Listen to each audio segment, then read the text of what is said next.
2008లో రాసిన డిఎస్సి ఎగ్జామ్కి సంబంధించి చాలా వరకు కూడా క్వాలిఫై అయిన నేపథ్యం అయితే ఉంది. గత ప్రభుత్వ హయాంలో ఏర్పాటు చేసినటువంటి డిఎస్సికి ఆ టైంలో చాలా వరకు వందలాది నుంచి వేలాది మంది వరకు కూడా వాళ్ళ డిఎస్సి కోసం చాలామంది విద్యార్థులు కావచ్చు. తర్వాత ఉన్నత చదువుకున్న వాళ్ళు చాలా వరకు వాళ్ళ జీవితాలు స్థిరపడే విధంగా జాబుల కోసం ట్రై చేసిన నేపథ్యంలో డిఎస్సి చేశారు. తర్వాత అనివార్య కారణాల వల్ల కూడా ఆ డిఎస్సి సంబంధించి పూర్తి స్థాయిలో ఇంప్లిమెంట్ కాకపోవడం, తర్వాత కోర్టు వివాదాలు దానికి వెంటాడడంతో ఆనాటి నుంచి నేటి వరకు కూడా డిఎస్సి రాసి క్వాలిఫై అయినటువంటి విద్యార్థులు కనీసం వాళ్ళకి ఎలాంటి ఉపాధి లేకపోవడంతో కనీసం నిరాశ మిగిలింది.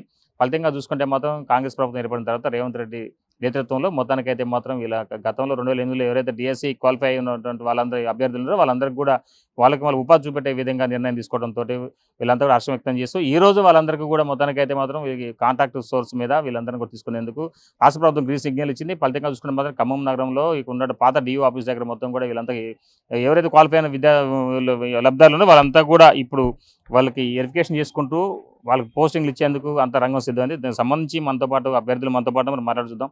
జనరల్గా అసలు ఏం జరిగింది? 2008లో మీరు డిఎస్సి రాశారు, క్వాలిఫై అయ్యారు. అసలు ఎందుకని ఇంతగానో డిలే జరిగింది? ఎందుకు పోస్ట్ ఇవ్వడంలో జాప్యం జరిగింది?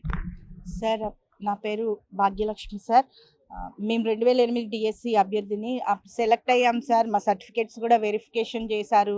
మాకు నెక్స్ట్ డే అపాయింట్మెంట్ తీసుకుంటాం అనే లోపల 30% ప్రత్యేకంగా అప్పుడున్న గవర్నమెంట్ వైఎస్ రాజశేఖర రెడ్డి గారు 30% డిఎడ్ వారికి కేటాయించడం వల్ల మేము ఆ 30%లో నష్టపోయాం సార్. అప్పటి నుంచి ఇప్పటి వరకు కోర్టు పరంగా మా ప్రయత్నాలు మేము చేస్తూ ఇప్పుడు కోర్టు ఆర్డర్తోని మాకు గవర్నమెంట్ ఇప్పుడు ఉన్నటువంటి రేవంత్ రెడ్డి గారు, గౌరవనీయులైన ముఖ్యమంత్రి వర్యులు రేవంత్ రెడ్డి గారు నిర్ణయం తీసుకొని మాకు న్యాయం చేశారు సార్.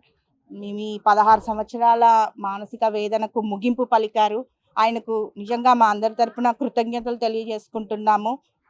Thank you sir. జనరల్గా ఈ డిఎస్సికి సంబంధించి 2008 నుంచి ఇప్పటి వరకు చూసిన 16 సంవత్సరాల వరకు కూడా చాలా వరకు కూడా మీరు నిరీక్షించాల్సిన పరిస్థితి జరిపింది. ఒక క్వాలిఫై అయ్యారు, తర్వాత అనివార్య కారణాలు కోర్టు వివాదాలతో ఇదంతా వెంటాడుతూ లేట్ అవుతూ వస్తుంది. తాజాగా మాత్రం సీఎం రేవంత్ రెడ్డి నేతృత్వంలో ప్రత్యేకంగా రిక్రూట్మెంట్ చేసేలాగా ఒక గైడ్లైన్స్ రూపొందించడం, వాళ్ళకి కాంట్రాక్ట్ బేసిక్లో తీసుకునే విధంగా అన్ని ఏర్పాటు చేయడం కూడా జరిగింది. ఎలా అనిపిస్తుంది? అసలు ఎందుకు ఈ వివాదాలు సుడిగుండం ఇప్పటిదాకా జరిగింది? సార్, నా పేరు పద్మ. నేను ఏజెన్సీ 2008 డిఎన్సీలో సెలెక్ట్ అయ్యాను సార్. ఇది మా ఇప్పుడు గత ప్రభుత్వం ముందు కూడా మేము ఈ విషయాన్ని తీసుకెళ్ళాము, ఎవరు పట్టించుకోలేదు. ఈ ప్రభుత్వం మమ్మల్ని గుర్తించి ఈ స్థాయి వరకు తీసుకొచ్చింది. ఈరోజు వెరిఫికేషన్ అయ్యి నిల్చున్నాము మేము ఇక్కడ. అయితే సార్, మేము 2008 నుండి ఇప్పుడు 16 సంవత్సరాలు మా నిరీక్షణ మామూలు నిరీక్షణ కాదు. ప్రతి ఒక్కరితో కూడా మేము సూటిపూటి మాటలతో కూడా బలి అయి ఉన్నాము. అది కాకుండా ఇంకోటి ఏంటంటే సార్, మేము ఆ రోజున మాకు వెరిఫికేషన్ ఈ రోజు ఎలా అయితే జరిగిందో ఆ రోజు కూడా మాకు యాజ్ టీజ్గా వెరిఫికేషన్ అయిపోయింది.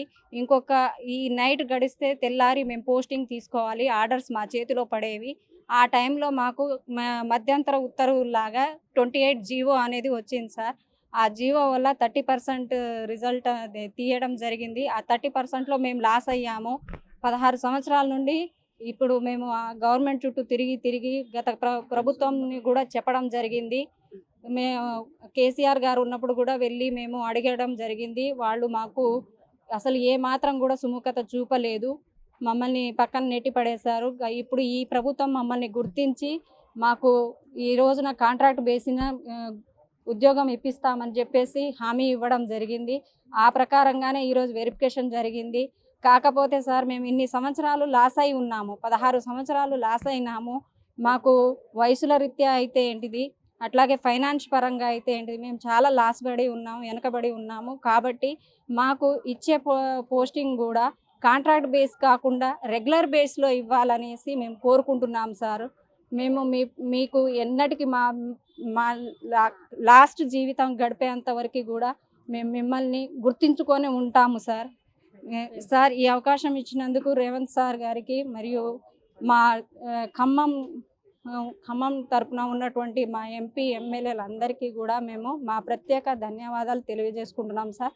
మాకు ఇది కొంచెం రెగ్యులర్ ప్రాసెస్ నడపాలి అని చెప్పేసి మేము కోరుకుంటున్నాం సార్. గత ప్రభుత్వం హయాంలో మీరు అప్పీల్ చేసినప్పుడు బీఆర్ఎస్ ప్రభుత్వం కేసీఆర్ హయాంలో మీరు చేసినటువంటి అప్పీల్కు వాళ్ళు ఎలా స్పందించారు, ఎలా రియాక్ట్ అయ్యారు, ఎందుకు అప్పుడు ఈ యొక్క సమస్యను సాల్వ్ చేయలేకపోయారు అని ఐడియా ఉందా? సార్, నా పేరు శేషు సార్. మాది ఉమ్మడి ఖమ్మం జిల్లా ఏనుకూరు మండలం సార్. నాది మేము 2010లో మేము సెలెక్ట్ అయిన తర్వాత మాకు వెరిఫికేషన్ అయిపోయిన తర్వాత మా యొక్క పోస్ట్ అనేది అనివార్య కారణంలో ఆగటం జరిగింది. 30% మేము లాస్ అయి ఉన్నాము. తర్వాత మేము కోర్టులో కేసెస్ చాలా పోరాడాము. అయితే కేసీఆర్ ప్రభుత్వంలో మాకు 2022లో మాకు హైకోర్టు ఆర్డర్ వచ్చింది, ఉద్యోగాలు వచ్చింది. కానీ కేసీఆర్ గారు మమ్మల్ని పక్కన పెట్టేశారు. ఇదిగో ఇస్తాం, జాబులు ఇస్తామని చెప్పేసి మాకు ఆశ చూపారు. కానీ మాకు ఉద్యోగాలు ఇవ్వలేదు.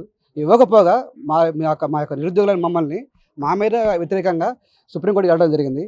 మేము కూడా అందరం ధైర్యంగా తలా ఒక రూపాయి వేసుకొని మేము సుప్రీంకోర్టుకి వెళ్ళి ఆ కేసుని మళ్ళీ మేము హైకోర్టు తెచ్చుకొని మేము ఆ కేసు మేము గెలిచాము. ఇటీవల మా యొక్క జడ్జి గారు అభినంద్ కుమార్ షావలి గారు వీళ్ళందరికీ ఉద్యోగాలు ఇవ్వాల్సిందే, ఏపీలో ఎలా ఇచ్చారో అదేవిధంగా ఇవన్నీ ఆర్డర్ రావడం జరిగింది. ఈ యొక్క ఆర్డర్ని గత ప్రభుత్వం నిర్లక్ష్య వైఖరిలో మాకు ఉద్యోగాలు రాలేదు. కానీ రేవంత్ రెడ్డి గారు ప్రభుత్వంలో మేము అధికారం రాగానే మీకు ఉద్యోగం ఇస్తామని చెప్పేసి అన్నారు. అదే మాట ప్రకారంగా తొలి క్యాబినెట్ మీటింగ్లోనే మాకు అందరికీ ఉద్యోగాలు ఇస్తామని చెప్పేసి ప్రకటన జరిగింది. క్యాబినెట్ అప్రూవల్ అయ్యింది. కాంగ్రెస్ గవర్నమెంట్లో 100 రోజుల్లోనే మాకు గుడ్ న్యూస్ చెప్పడం జరిగింది. అదేవిధంగా ఇప్పుడు మేము డిఎస్సి 2008 అభ్యర్థుల తరపున మేము అందరం సీఎం రేవంత్ రెడ్డి గారికి కృతజ్ఞతలు తెలియజేస్తూ ఉన్నాము. అదేవిధంగా ఈ యొక్క 15 సంవత్సరాలు మేము చాలా సర్వీస్ పరంగా చాలా నష్టపోయి ఉన్నాము. మాకు ఇప్పుడు వచ్చే ఉద్యోగాలు కూడా కాంట్రాక్ట్ ఎంటీఎస్ పద్ధతిలో ఇస్తున్నారు. కాబట్టి మా మీద దయించి సీఎం రేవంత్ రెడ్డి గారికి ఒకటే మాట మేము విన్నవించుకుంటున్నాం, ఏంటంటే మా సర్వీస్ని దృష్టిలో పెట్టుకొని మేము కోల్పోయిన యొక్క నష్టాన్ని మీరు దృష్టిలో పెట్టుకొని మాకు ఇచ్చే ఉద్యోగాలు అనేవి రెగ్యులర్గా ఇస్తే చాలా బాగుంటుంది. అదేవిధంగా మిగతా ప్రభుత్వ ఉపాధ్యాయులు మమ్మల్ని గుర్తించి మాకు రావాల్సిన అన్ని టీఏడిఎల్ అన్ని సదుపాయాలు మాకు కల్పిస్తే బాగుంటుందని సీఎం మేము రేవంత్ రెడ్డి గారిని కోరుకుంటున్నాము. Thank you sir. మీకు జనరల్గా ఏ పోస్ట్ ఇస్తున్నారు? జనరల్గా ఇప్పుడు మీరు అంతా ఈ వచ్చిన తర్వాత మీరు టీచింగ్ ఫ్యాకల్టీ అంటే మీ ఎస్జిటీనా లేకపోతే ఏ పోస్టింగ్ మీకు అలాట్మెంట్ చేస్తున్నారు?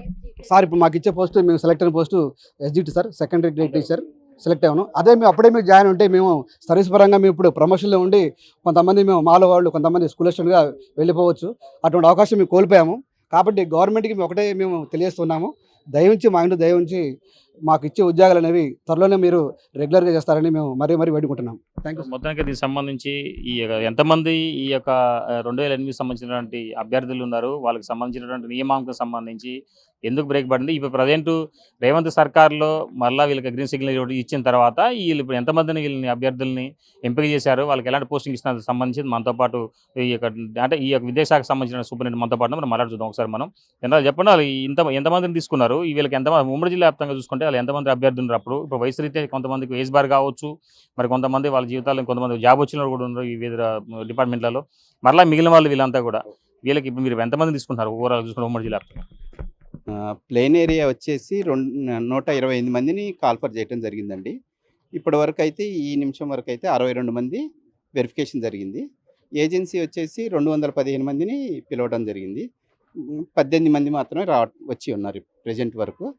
ఇక మేము కూడా వెయిట్ చేస్తున్నాం వారి కోసం. అంటే ఎందుకని జాప్యం? మిగతా వాళ్ళు ఎందుకని అంటే వాళ్ళు వేరే పోస్టింగ్ వచ్చి ఉన్నారా, లేకపోతే వాళ్ళు వేరే దాంట్లో ఏమైనా బిజీ అయి ఉంటారా, లేకుంటే దీని మీద నిరాసక్తతో ఉన్నారా ఏమైనా? అట్లనే ఏమి ఉండదండి. పోస్ట్ అనేది కామన్గా ఇప్పుడు వీళ్ళు కూడా వచ్చింది పోస్ట్ గురించే, సెటిల్ అయి ఉండొచ్చు. ఓవరాల్గా 16 సంవత్సరాలు అవుతుంది కదా జాబ్, రెగ్యులర్ జాబు. ఇక 1,00,000 కారణాలు ఉంటాయి. మేము కూడా వెయిట్ చేస్తున్నాం, వెరిఫికేషన్కి వాళ్ళు వస్తే వెరిఫై చేద్దామని వెయిట్ చేస్తున్నాం. ఇప్పటివరకు మీరు నింపిన కేవలం 18 మందికే మీరు ఇచ్చారా, కాల్ఫర్ చేస్తారా? 215 మందికి కాల్ఫర్ చేశాం. లిస్టు కూడా పెట్టడం జరిగింది. ప్రజెంట్ 18 మంది వచ్చారు ఏజెన్సీ నుంచి. ప్లెయిన్ ఏరియా మాత్రం 62 మంది సర్టిఫికేట్ వెరిఫికేషన్ జరిగింది.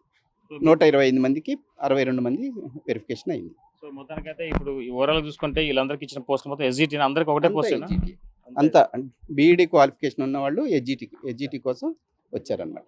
Okay, thank you sir. దీంట్లో 215 మందిలో 200 మంది కూడా సార్ అప్పుడు 2009లోనే జాబ్ ఇచ్చారు సార్, రెగ్యులర్ పోస్ట్ సార్. 200 మందికి అప్పుడే రెగ్యులర్ పోస్ట్ ఇచ్చారు. మళ్ళీ వాళ్ళ పేర్లు ఇచ్చారు. ఆల్రెడీ పోస్ట్ తీసుకొని ఉన్న వాళ్ళే వాళ్ళ రెగ్యులర్ ఎంప్లాయీస్ వాళ్ళు మళ్ళీ పోస్టులు వాళ్ళ లిస్ట్ పేరు కొట్టారు. నెక్స్ట్ ఆర్డర్ ఆఫ్ మెరిట్ ద్వారా లాస్ అయిన వాళ్ళు చాలా మంది ఉన్నారు సార్. ఇప్పుడు సార్ చెప్పినట్టు 215 మంది 40.5తో కట్ ఆఫ్ అయిపోయింది. 215 మందిలో సార్ ఆల్రెడీ డబుల్ పోస్ట్ అనేది అప్పట్లో ఒక జివో వచ్చింది, 112 అనే జివో. దాని ద్వారా ఏంటంటే నెక్స్ట్ 2 పోస్టులు వస్తాయి స్కూల్ అసిస్టెంట్ ఎస్జిటి వచ్చేటప్పుడు. అతను ఏం చేస్తారంటే ఎస్జిటిని తను వదిలేసి స్కూల్ అసిస్టెంట్లో సెటిల్ అవుతారు. దాని జియో రూల్ ఏంటంటే సార్, నెక్స్ట్ క్యాండిడేట్ మెరిట్లో ఎవరైతే ఉంటారో వాళ్ళకి ఇవ్వాలి సార్. కానీ ఇప్పుడు ఏం జరిగిందంటే ఇంతమంది జప్యం జరగడానికి కారణం ఏంటంటే వాళ్ళందరికీ ఉద్యోగాలు వచ్చేసినాయి. వచ్చిన వాళ్ళ పేర్లను రిపీట్ చేసి ఏజెన్సీలో 18 మందిను 62 128 మందిలో రిమైనింగ్ వాళ్ళందరూ జాబ్ ఆల్రెడీ చేస్తున్నారు కూడా. వాళ్ళ విత్ ప్రూఫ్తో అన్నీ ఉన్నాయి సార్. మరి ఇక్కడ అడిగితే 120 మందిని పిలిస్తే ప్లేన్ ఏరియాలో 60 మంది వచ్చారని చెప్పారు సార్. ఇక్కడ 215 మందిని పిలిస్తే 18 మంది వచ్చారు. మిగతా ఇక్కడ కనబడుతుంది మనకు లిస్ట్ లో లేవు పేరు సార్, లేదు. పేర్లు అప్పుడు లేవు. జాబ్ వచ్చిన వాళ్ళకి మళ్ళీ పేర్లు కొట్టారు సార్. పిలవలేదు ఇప్పుడు. అంటే 30-70 వల్ల అందరం లాస్ అయిన వాళ్ళమే. అప్పటికి దాదాపుగా కింద మార్క్స్ ఉన్న వాళ్ళకి వచ్చేది 37 వరకు వచ్చేది. లేదు, ఆ 215 మంది పోస్ట్ ఫిల్అప్ చేయగలిగితే చాలు sir. Next order of merit ఇవ్వాలి సార్. కటాప్ ఎక్కడైతే వచ్చిందో 215 మంది అంటున్నారు కదా సార్. అదే fill up ఇప్పుడు 62 ఏజెన్సీలో 18 మందిని ఫిల్ చేశారు. రిమైనింగ్ క్యాండిడేట్లచే భర్తీ చేయాలి ఎవరైతే ఆర్డర్ ఆఫ్ మెరిట్ లో ఉంటారో. సుమారుగా ఇప్పుడు 218 తీసేస్తే మిగిలిన పోస్టులు మేమే కదా సార్. 190 పైన ఉంటాయి. అది సార్ పరిస్థితి. మొత్తంగా చూసుకోవచ్చు చాలా వరకు 2008లో జరిగిన డిఎస్సి సంబంధించి రెగ్యులర్ గా అంటే లోకల్ కావచ్చు, నాన్ లోకల్ కావచ్చు, ఏజెన్సీ కావచ్చు, మొత్తానికైతే వీళ్ళందరికీ సంబంధించి సమస్య సావధానంగా పరిష్కరించే విధంగా 2008 నుంచి జరుగుతున్నటువంటి ఎక్కడికి ఏదైతే అభ్యర్థులు ఉన్నారో వాళ్ళకి పోరాటంలో లాస్ట్కు వీళ్ళు హైకోర్టులో వీళ్ళకి తీర్పు వచ్చినా కానీ మరలా గత ప్రభుత్వం హయాంలో కేసీఆర్ హయాంలో మళ్ళీ సుప్రీంకి ఆశ్రయించడం తర్వాత మళ్ళీ వీళ్ళు డేర్ చేసి ఆ యొక్క సవాళ్ళను ఎదుర్కొంటూ మొత్తానికైతే తీర్పు తీసుకొచ్చుకుంటూ తర్వాత వీళ్ళకి మొత్తం అన్ని కూడా కోర్టు అనుకూల తీర్పు రావడంతో రేవంత్ సర్కార్ వీళ్ళకి పోస్టింగ్ ఇచ్చే విధంగా అనేది ఆదేశాలు ఇవ్వడం కూడా జరిగింది. ఫలితంగా చూసుకుంటే మాత్రం ఇక్కడ కాంట్రాక్టు పోస్టులకు వీళ్ళకి ఇస్తున్న నేపథ్యంలో కొంతమంది అంటే ఈ ఇవి ఇప్పటికే కొన్ని డిపార్ట్మెంట్లలో అభ్యర్థులు వాళ్ళు ఉద్యోగాలు సాధించుకున్నా కానీ ఇప్పుడు మళ్ళీ వాళ్ళ పోస్టు సంబంధించిన డబల్ వాళ్ళకి మళ్ళీ రిక్రూట్మెంట్ అయ్యే విధంగా ప్రభుత్వం అంటే అధికారులు లిస్ట్ తయారు చేయడంతో మిగిలిన ఆర్డర్ ఏదైతే ఉందో ఆర్డర్ మెరిట్ ప్రకారం తీసుకోవాలి, లేక కట్ ఆఫ్ మార్క్స్ పెట్టేసుకోవాలి. ఇప్పుడు 37 వచ్చిన వాళ్ళకి కూడా మమ్మల్ని కూడా పరిలో తీసుకోవాలని చెప్పేసి సుమారు ఇంకా పోస్టులు మిగిలి ఉంటున్నాయి కనుక ఇంకా